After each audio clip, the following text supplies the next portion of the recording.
Siapa Allah itu? Ya. Allah itu ya Allah. Allah itu ya Allah.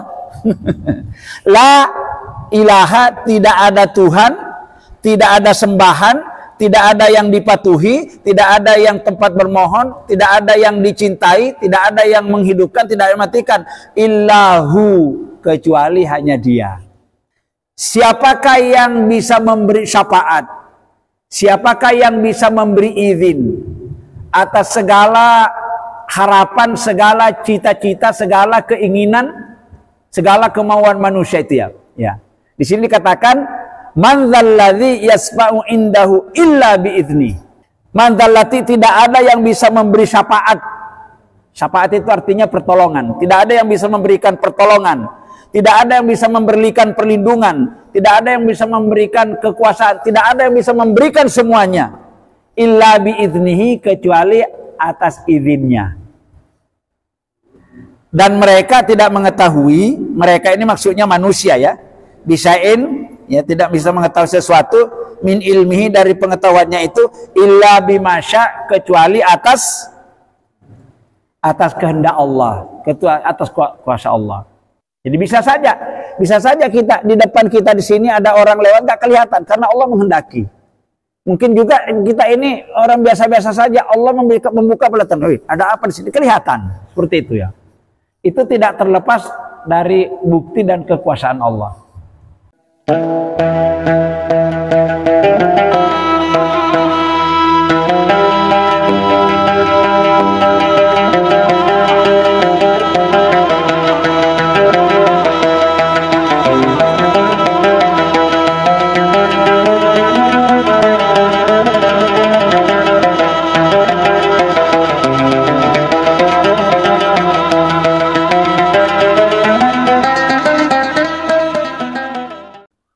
Assalamualaikum warahmatullahi wabarakatuh. Innal hamdalillah wassalatu wassalamu ala Rasulillah wa ala alihi wa sahbihi wa mawalah, la haula wa la quwata illa billah. Amma ba'du. Qala Allah subhanahu wa ta'ala fil Qur'anil Karim, a'udzu billahi minasy syaithanir rajim. Utslu ma uhiya ilaika minal kitab wa aqimis sholata innas sholata tanha 'anil fahsya'i wal munkari wa la dzikrullahi akbar wallahu ya'lamu ma tasna'un. Al-ayah, sadaqallahul adzim. Bapak-bapak dan para peserta kajian Al-Quran dengan sistem tematik yang dirahmati Allah dan yang kami hormati, mari kita awali pelajaran kita malam hari ini dengan bersama-sama berdoa kepada Allah Subhanahu wa Ta'ala. Bismillahirrahmanirrahim. Allahumma iftah lana hikmataka wanshur alaina min khazaini rahmatika rabbi zidni ilma warzuqni fahma, amin. Baik. Sekarang ayat yang akan kita kaji dan kita pelajari ialah surat, ayat kursi itu surat apa? Ya, surat kedua, surat Al-Baqarah ayat 225. Coba dibuka. Ayat kursi ya.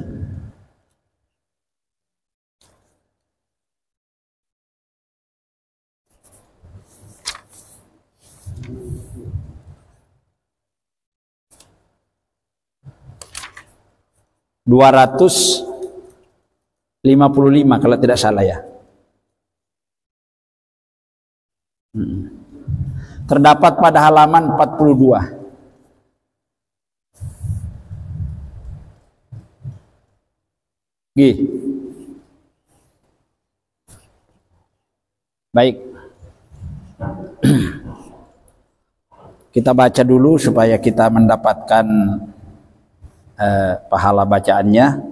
Kemudian nanti kita kaji apa isi kandungan ayat ini yang merupakan hampir setiap orang Islam hafal ini ya.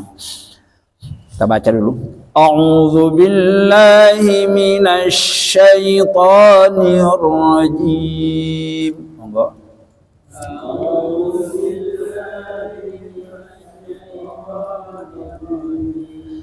Bismillahirrahmanirrahim.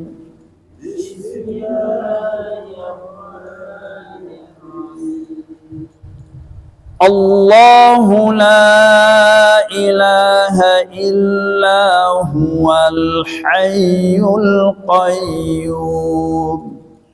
Allahu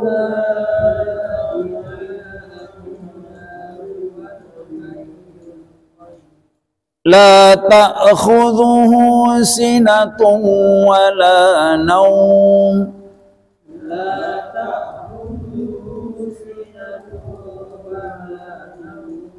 Lahu ma fis samawati wa ma fil ardh.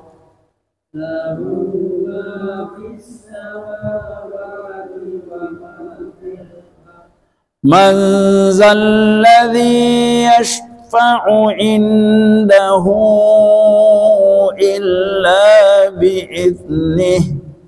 Man zal ladzi yashfa'u indahu illa bi'idhnihi.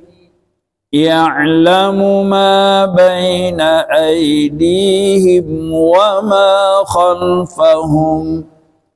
Ya'lamu ma baina aydihim wa ma khalfahum.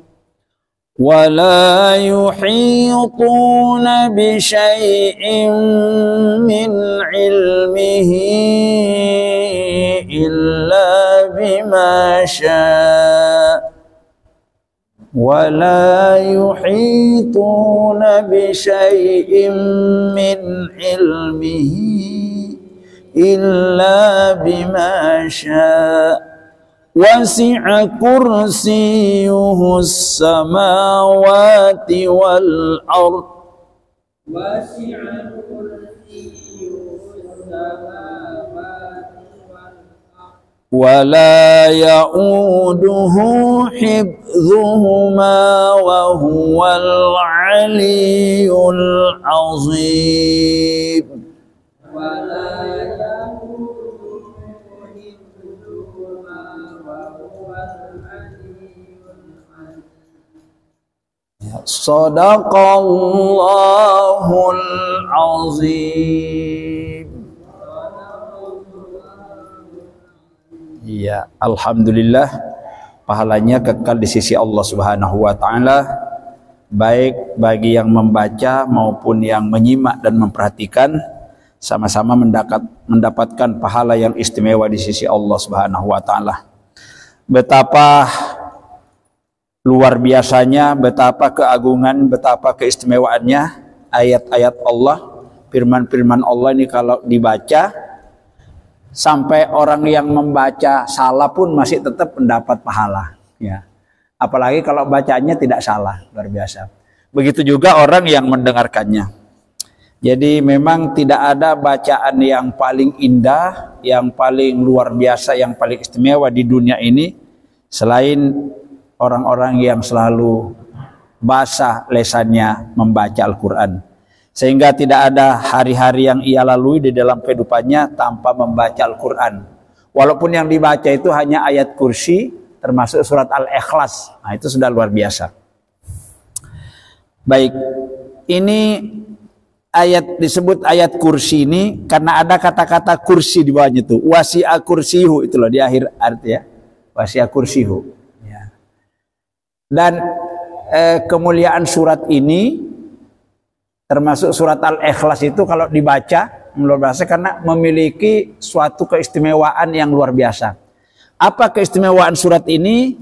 Itu kalau kita selalu baca, insya Allah hati dan pikiran kita selalu tersambung dengan Allah Subhanahu wa taala. Maka kalau paham isinya ini luar biasa ya.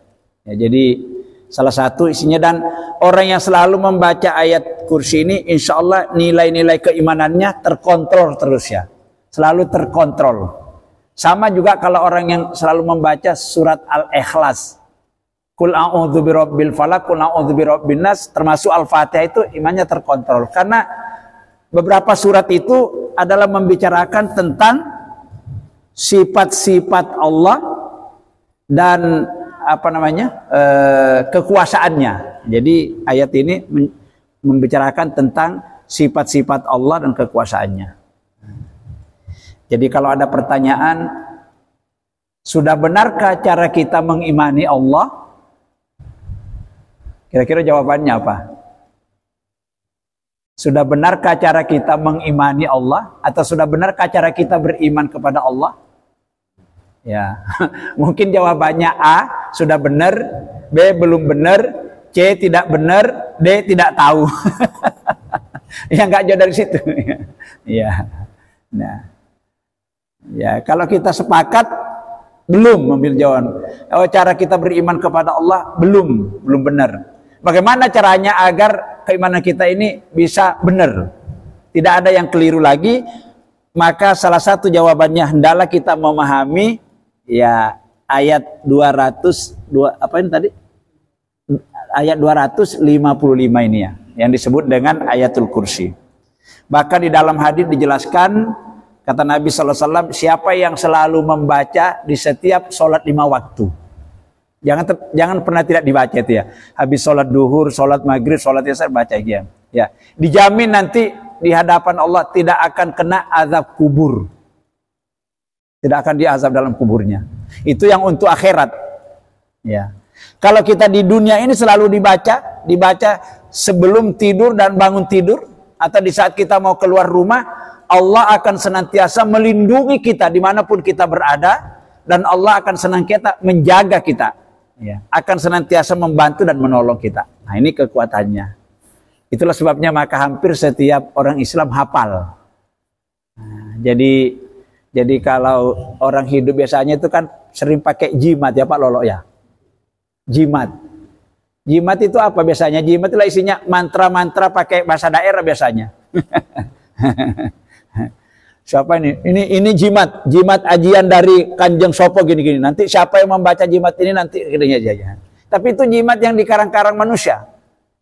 Ada yang pakai bahasa Madura, ada yang pakai bahasa Jawa. Kalau di daerah Sulawesi sana pakai bahasa Makassar, pakai bahasa Bugis. Yang di Kalimantan pakai bahasa Banjar. Biasanya itu ya gitu ya. Banyak sifatnya mantra-mantra. Itu aja kalau diyakini kadang-kadang tepat. Kadang-kadang dia itu karena diyakini. Ya. Padahal itu cuman mantra itu karangan-karangan nggak jelas sumbernya dari mana. Ini wahyu Allah ini. Kalau kita baca ini wahyu Allah, ayat-ayat Allah itu luar biasa.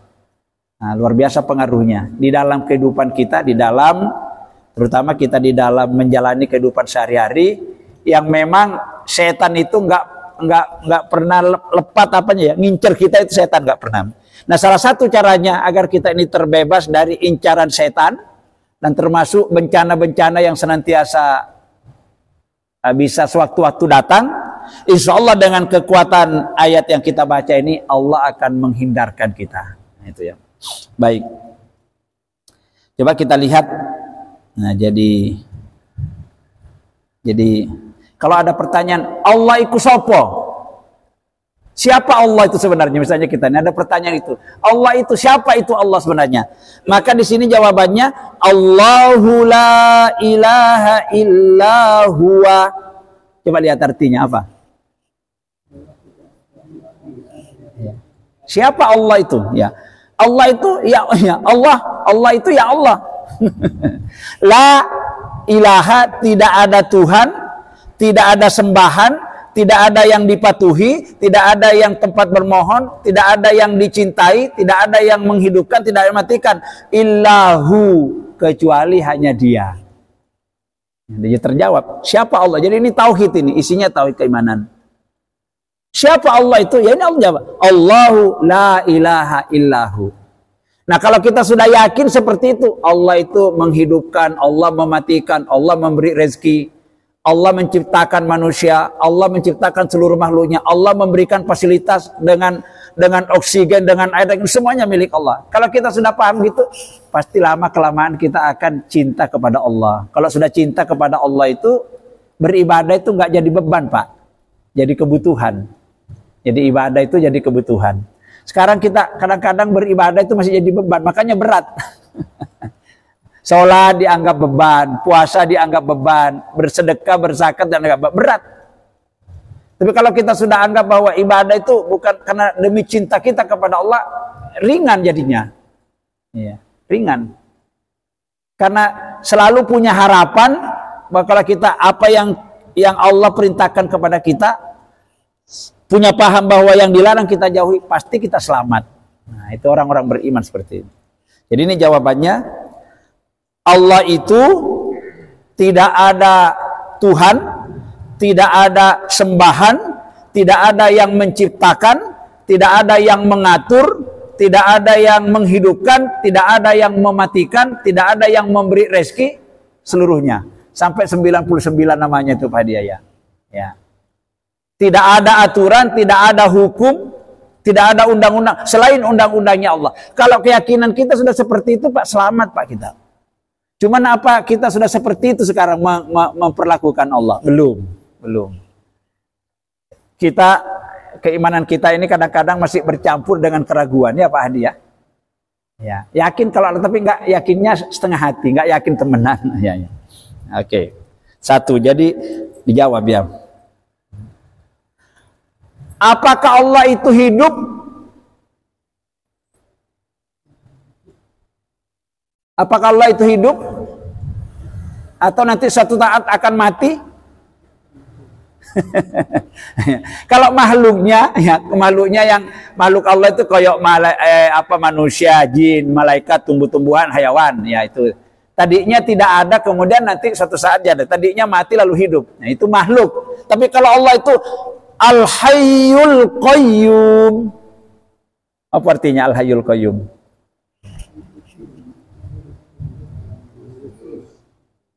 Al-Hayyul Qayyum. Al-Hayyu itu maha hidup, Al-Qayyum secara terus-menerus. Jadi nggak ada matinya.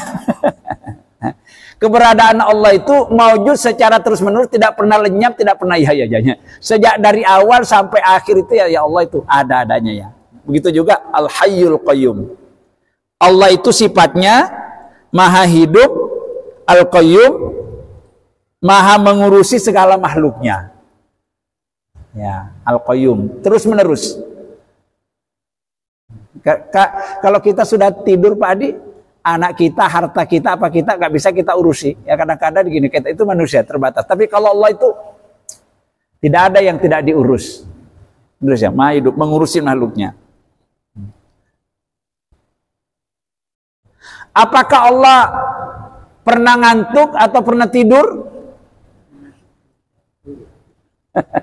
Gimana jawabannya ini? Barangkali ada orang yang bertanya, apakah Allah ngantuk kayak bapakku, kayak ibuku kan kadang-kadang ngantuk, kadang-kadang tidur ya. Siapa tahu orang kalau nggak paham bisa mereka seperti itu. Allah itu tidur ya. Kenapa gini kok terjadi gempa? Kenapa kok terjadi gini? Jangan-jangan Allah nggak jaga gini tidur ya. Bisa saja orang kalau kayak gini. Maka ayat ini menjelaskan la ta'khudhuhu sinatun wala naum. Apa artinya? La ta'khudhuhu sinatu wala naum.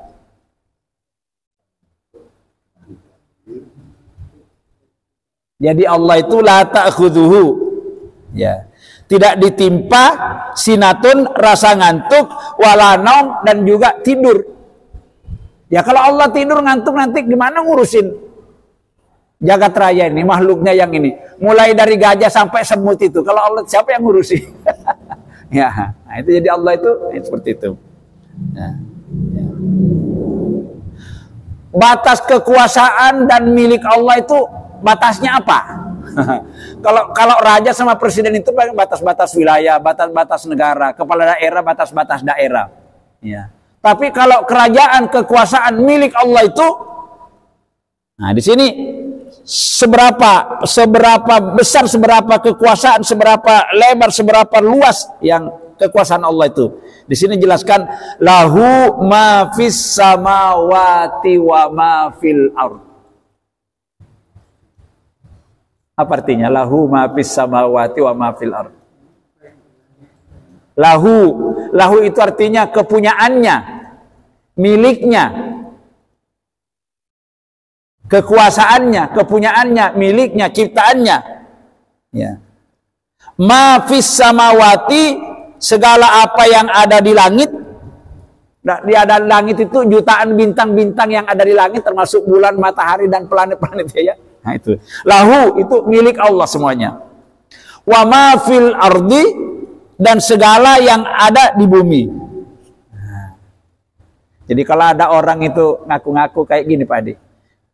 Ini tanahku, ini rumahku, ini mobilku, ini istriku, ini anakku, ini kekuatan ini. Ngaku-ngaku toh iku. Pengakuan semua. Pada dasarnya, hakikatnya saat temennya itu termasuk diri kita ini manusia ini, lahu ma fis sama, termasuk manusia. Manusia ini adalah kepunyaan Allah. Nyawa saat tubuh kita seharusnya kepunyaan Allah. Maka kalau dia berkehendak ingin mengambil kita, siapa yang bisa menolaknya? Nah, ini yang kita yakin. Cuman manusia itu kadang-kadang lupa. Opo-opo diakui. Seperti Tangerang itu laut kok dipagar. Dikapling-kapling dikasih apa namanya surat. Oh nggak ada undang-undang di Indonesia terlarang bahwa laut itu bisa dikapling-kapling dikasih apa HGB SH apa negara ini nggak terjadi. Maka nggak gegerin udah hampir 1 bulan ini. Bagar itu ya. Karena ada seseorang yang ingin opo-opo ingin dikuasai semua. Karena gini ya. Ya. Rakyat bisa ditakut-takuti bekerja sama dengan lurahnya, camatnya, gini ya semua ya. Tapi karena itu sesuatu yang tidak benar ya akhirnya seperti ini. Seperti itu karena jadi kekuasaan Allah, kepunyaan Allah ingin kekuasaannya itu ingin nandingi Allah. Semuanya mau dimiliki semua. Kenapa begitu? Karena manusia itu memiliki sifat serakah itu Pak Hadi. Manusia itu kan serakah. Kalau punya 1 kepingin 2, punya 2 kepingin 3, punya 3 ya wis itu. Sampai kapan itu kata Nabi? Nanti kalau sudah masuk ke dalam kubur, mulutnya sudah disumbat dengan tanah baru berhenti. Itu manusia itu. Ya, manusia seperti itu. Jadi sehingga kadang-kadang menggeser istilahnya itu hak kodrat kekuasaannya Allah itu kadang-kadang ya sering. Dan di saat seperti inilah imannya dikatakan imannya menjadi iman yang rusak. Karena sudah wilayah kekuasaannya Allah itu coba ingin direbut. Padahal Allah mengatakan di sini lahu ma fis samawati wa ma fil, seluruh yang ada di langit, seluruh yang ada di bumi itu milik Allah semuanya. Kalaupun kita diberi itu sedikit, diberi ilmu sedikit, diberi harta sedikit, diberi kekuasaan sedikit. Dan kalau Allah ingin mencabut kekuasaannya, secara tiba-tiba saja, ya tidak ada. Kalau berkuasa, gaya gini-gini, ngatur-ngatur gini. Coba sekarang, kalau sudah nggak jadi presiden, nggak jadi gubernur, nggak jadi bupati, tanda tangannya nggak laku, nggak direken orang. Nah, coba kita kalau itu kita menyadari, insya Allah mungkin manusia itu nggak pernah sombong. Bahwa di dunia ini, saya nggak gentenan ya. Di dunia ini, ya. Sampai istri kita pun Pak Di kalau cantik itu kita mati diganti orang. Apalagi pangkat kedudukan harta dia ya. Istri kita itu loh Pak yang kayaknya nih. Kita mati Pak Lolo, cantik istrinya nggak lama diganti orang. Ya. Jadi kalau kita yakin dengan ayat kursi ini, insya Allah komunikasi kita dengan Allah itu terlalu terkontrol Pak dengan ayat ini. Ya.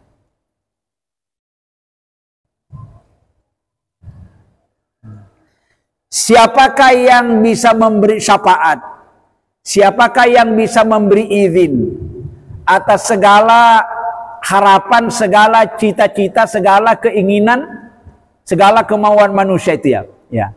Di sini dikatakan man dzalladzi yasfa'u indahu illa biizni. Man dzallati, tidak ada yang bisa memberi syafaat. Syafaat itu artinya pertolongan. Tidak ada yang bisa memberikan pertolongan. Tidak ada yang bisa memberikan perlindungan, tidak ada yang bisa memberikan kekuasaan, tidak ada yang bisa memberikan semuanya. Illa biiznihi, kecuali atas izinnya. Ya. Saya tak isinya.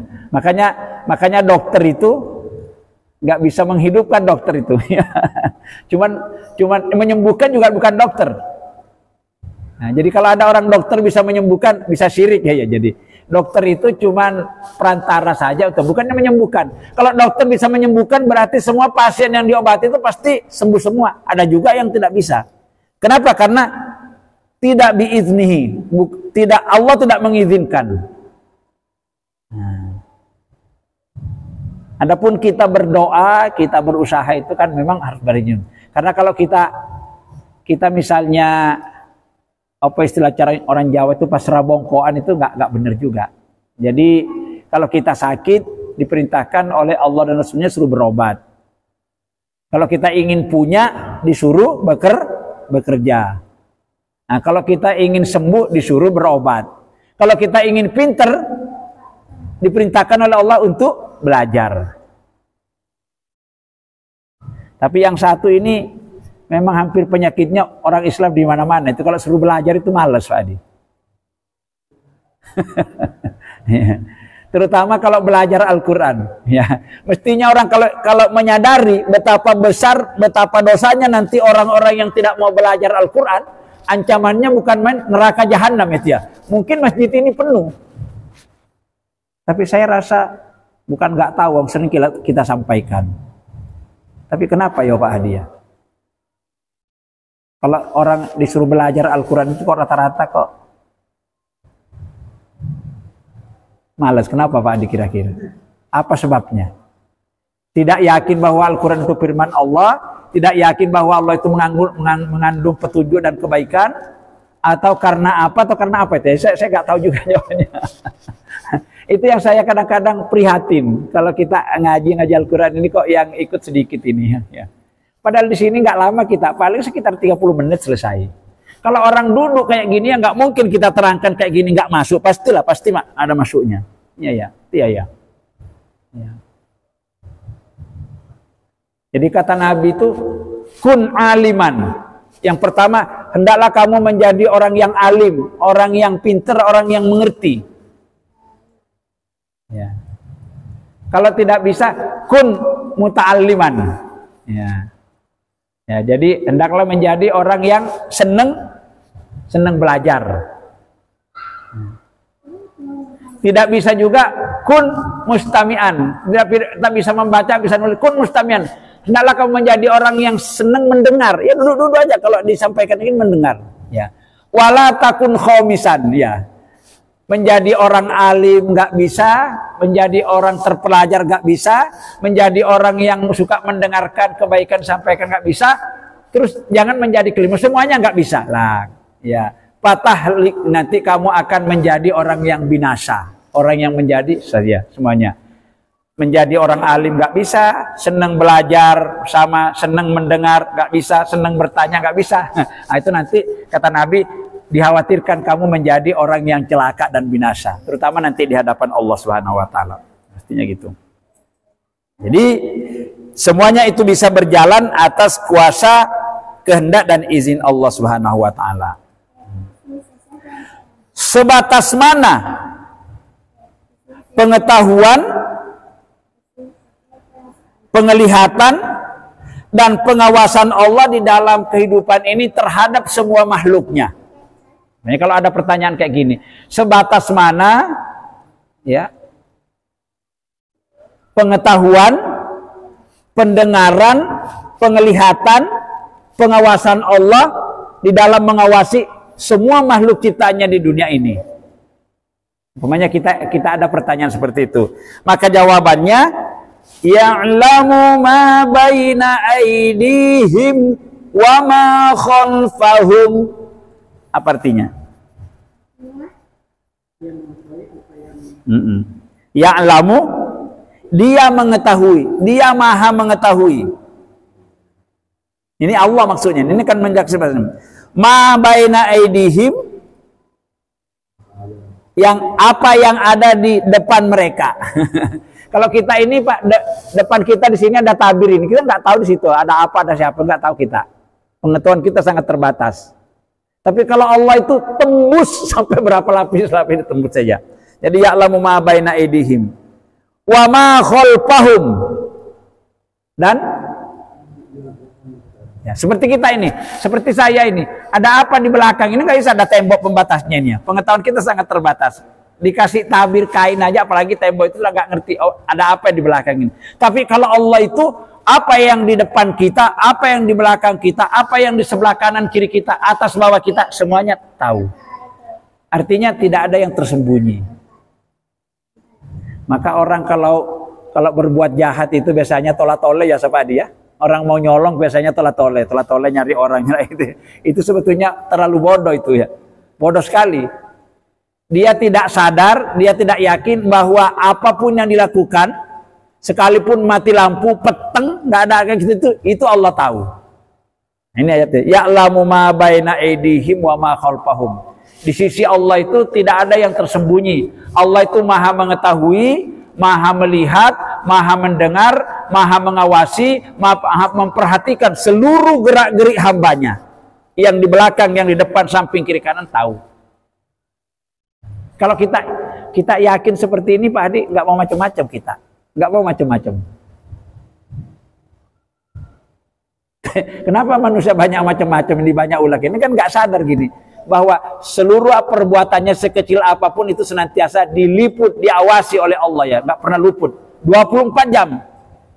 Dalam keadaan tidur pun kita keluar napas keluarnya, masuk napasnya kita itu Allah tahu. Dan itu dia yang ngatur. Nah seperti itu. Luar biasa. Wala yuhituna bi syai'in min ilmihi illa bima syaa. Ya. Artinya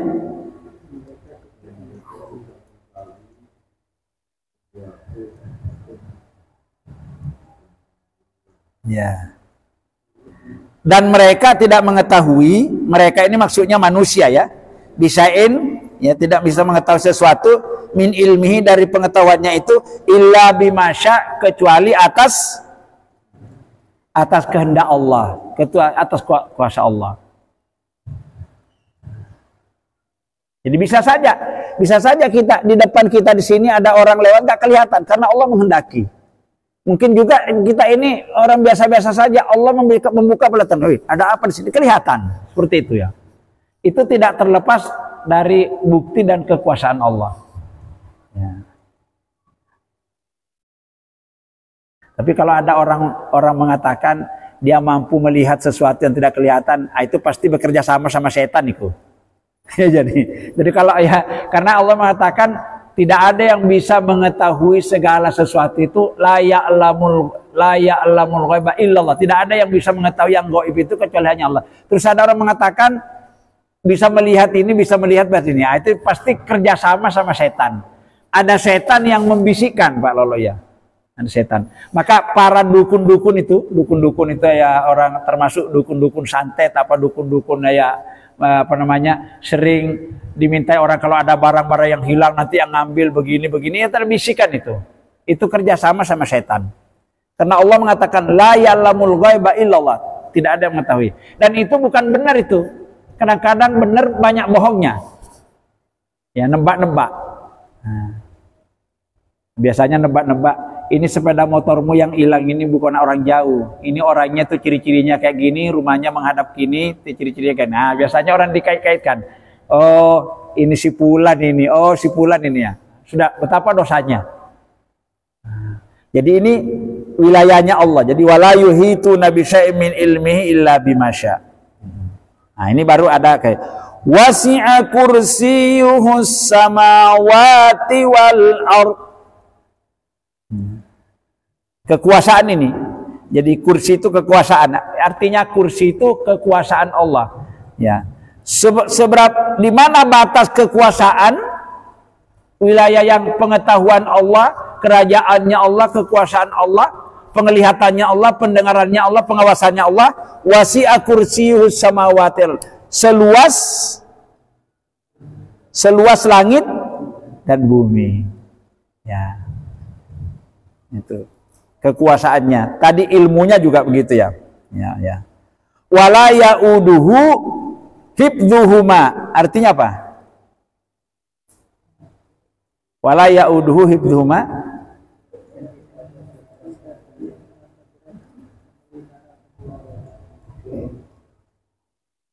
Wala yauduhu hifdzuhuma. Jadi Allah itu tidak merasa terbebani untuk mengatur, memelihara, menjaga keduanya. Maksudnya apa? Bumi dan langit itu enggak gaya. Jadi ya, tidak ada kesulitan. Karena namanya juga Allah Maha Kuasa. Kalau kita ini dikasih tugas sedikit, saya apa bisa bertanya ya. Ya. Kita kalau ada tugas-tugas, mungkin tugas-tugas urusan rumah tangga, urusan lingkungan, urusan pekerjaan di kantor, urusan kemasyarakatan, urusan apalah biasanya. Kita itu biasanya banyak mengeluh ya Pak Lolo ya. Nggak iso aku ini pasti begini-begini. Tapi kalau Allah itu nggak pernah. Tidak pernah merasa terbebani, tidak pernah merasa berat, tidak pernah merasa itu ya. Wala yauduhu hifdzuma. Menjaga, memelihara, mengawasi makhluk ciptanya langit dan bumi itu nggak ada. Nggak. Tidak ada persoalan buat Allah ya. Karena dia yang menciptakan. Kalau menciptakan saja sanggup, apalagi dia menjaga dan memeliharanya. Ya. Wa huwal aliyul azim. Artinya? Nah. Jadi surat Al-Ikhlas ini apa intinya tadi itu? Surat ayat kursi ini apa namanya? Menjelaskan tentang cara beriman kepada Allah.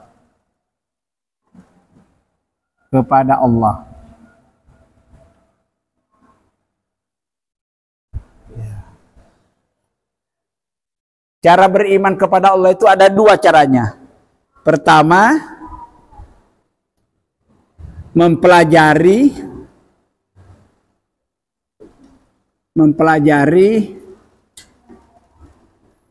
ayat-ayat kauniyah.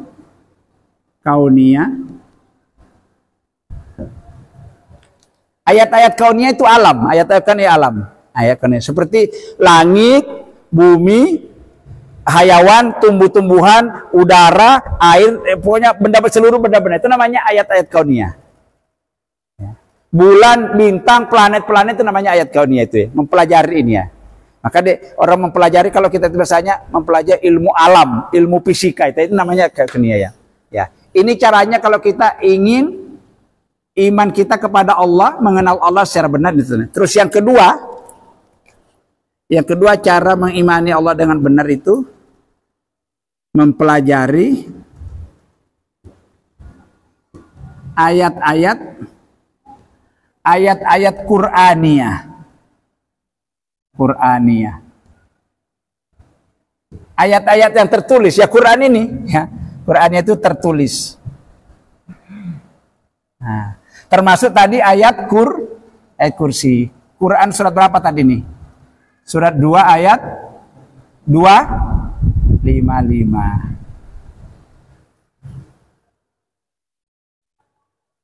Itu kalau kita hayati itu kita akan kalau menghayati maknanya ayat kursi itu kita udah ya, istilahnya sandaran vertikal kita itu kepada Allah selalu terarah.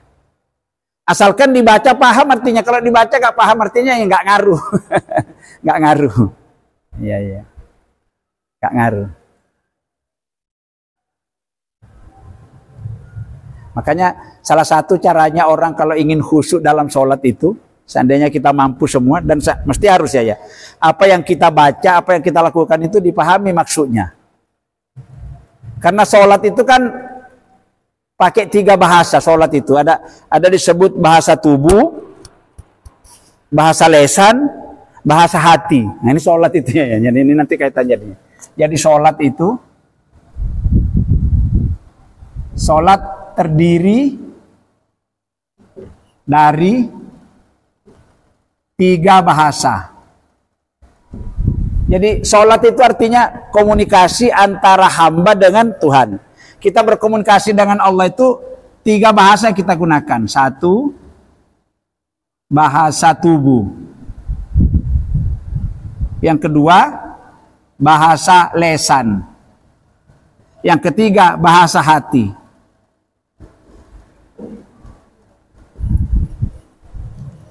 Bahasa tubuh itu contohnya kayak gini Pak Adi. Allahu Akbar. Ini berdiri nih, berdiri menghadap kiblat, ini bahasa tubuh nih. Ada maknanya nih berdiri nih, menghadap kiblat itu ada maknanya. Ada maknanya kalau dikupas. Kenapa kita berdiri? Kenapa kita menghadap ke kiblat? Kenapa kita angkat tangan kayak gini? Apa rasanya? Kenapa kita sedekap? Sedekap ini, kenapa kita? Kenapa kita ruku? Apa maksudnya ruku? Kenapa tidak itu? Ya kurang lebih 10 lah. Itu bahasa ini, bahasa tubuh ini kurang lebih 10 gerakan ini. Kalau kita paham nanti insya Allah sholat kita itu nggak mau kesusu cepet-cepet. Terus yang kedua, bahasa lesan. Kurang lebih juga 10. Mulai dari Allahu Akbar itu bahasa lesan. Langsung masuk doa Allahu Akbar kabira walhamdulillah itu bahasa lesan.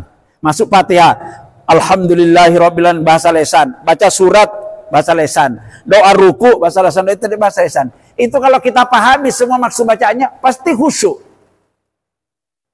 Pasti khusyuk. Kenapa khusyuk? Karena kalau kita paham itu apa yang kita baca, lesannya membaca, hatinya ngikuti Pak Margito ya. Tapi kalau tidak paham, kalau kita tidak paham apa yang dibaca, setan itu bebas saja pikiran kita digoyang-goyang kemana-mana gitu. Makanya jangan heran kalau ada orang sholatnya cepet-cepetan, ingin cepet mari. Itu kalau ada orang imam sholatnya cepet-cepet, itu saya sudah tebak ini berarti sholatnya kosongan ini. Lain yang dibaca lain gini, cepet ke susu. Seperti ini nanti sebentar lagi tuh bulan Ramadan itu biasanya muncul imam-imam itu ya. Ya. Sholat tarawehnya ya Sami Allahu Akbar. Saking cepetnya. Bukan Sami Allahu liman hamina rabbana walakal hamdu baru Allah, ini digabung. Sami Allahu Akbar ini ya. Nah itu. Ini bahasa lesan. Itu kalau paham Pak kita ya. Allahu Akbar. Hanya Allah yang maha besar. Artinya kita ini kecil. Karena kita kecil ini maka jangan Allah kita lawan. Kalau kita lawan Allah dipitus kayak gini. Mati kita. Nah kita nggak ada apa-apanya ya. Terus yang ketiga bahasa hati. Bahasa hati itu Pak Hadi kayak ikhlas. Itu bahasanya hati tuh. Yang tahu kita ini ikhlas apa tidak cuman kita sendiri dengan Allah. Terus merasa takut kalau ibadahnya tidak diterima, itu bagiannya hati. Ya, optimis, penuh rasa harap, doa-doanya dikabulkan oleh Allah. Terus syukur, sabar melaksanakan perintah Allah itu, sholat itu kalau nggak sabar nggak jadi. Itu juga bahasa hati. Bahasa hati. Penuh tawakal, pasrah kepada Allah itu bahasa hati. Nah ini angel. Ini semuanya ini, ya, ini semuanya ini ayat-ayat gini terdapat di dalam ayat-ayat Qur'ani ya dijelaskan. Ya. Tapi kalau ilmu-ilmu yang bersifat alam semesta ini berada di ilmu-ilmu kauni, ilmu alam namanya. Ya, seperti kita pelajari itu berbagai macam, ada ilmu geologi, ilmu pertanahan, ilmu air, ilmu semacam-macam ini masuk di sini. Tapi kalau yang kaitannya dengan kayak gini itu kaitannya ayat-ayat Qur'aniyah. Contohnya kayak gini. Nah, jadi memang kita ini sudah nyampe waktunya ya. Ya, cukup sampai di sini dulu. Makanya saya prihatin kalau melihat umat Islam ini nggak mau belajar itu ya opo. Ya. Mudah-mudahan firman Allah yang kita kaji ini tadi surat berapa tadi Pak Adi? Al-Baqarah ayat 255 yang intinya itu menjelaskan sifat-sifat kekuasaan Allah, dan kalau kita baca, kita jadikan amalan setiap ada sholat itu akan besar pengaruhnya di hadapan Allah, terutama tentang komunikasi kita dengan Allah Subhanahu wa taala. Baca di saat nyetir kendaraan, di saat kita di atas mobil, di mana baca ini ya. Habis sholat sebelum tidur dibaca semuanya. Ini nggak usah nyari jimat-jimat yang lain lagi ya. Jimatnya orang beriman ya ini ayat kursi ini. Nah, insya Allah. Mudah-mudahan Allah Subhanahu wa taala memberikan kemampuan kepada kita apa yang kita kaji dari firman Allah yang terdapat dalam ayat Al-Baqarah 255 ini bisa kita amalkan di dalam kehidupan sehari-hari, agar keimanan kita kepada Allah Subhanahu wa taala bertambah mantap, bertambah kuat dan tidak gampang tergoyahkan dengan pengaruh-pengaruh atau perbuatan-perbuatan yang bisa merusak nilai-nilai keimanan kita kepada Allah Subhanahu wa taala. Terima kasih atas kebersamaan dan perhatian Bapak Ibu semuanya. Mohon maaf bila ada hal yang kurang. Untuk sempurnanya majelis ini, mari kita tutup bersama-sama dengan membaca doa kifaratul majelis. Bismillahirrahmanirrahim. Subhanakallahumma wa bihamdika asyhadu an la ilaha illa anta astaghfiruka wa atubu ilaik. Walhamdulillahi rabbil alamin. Wassalamualaikum warahmatullahi wabarakatuh.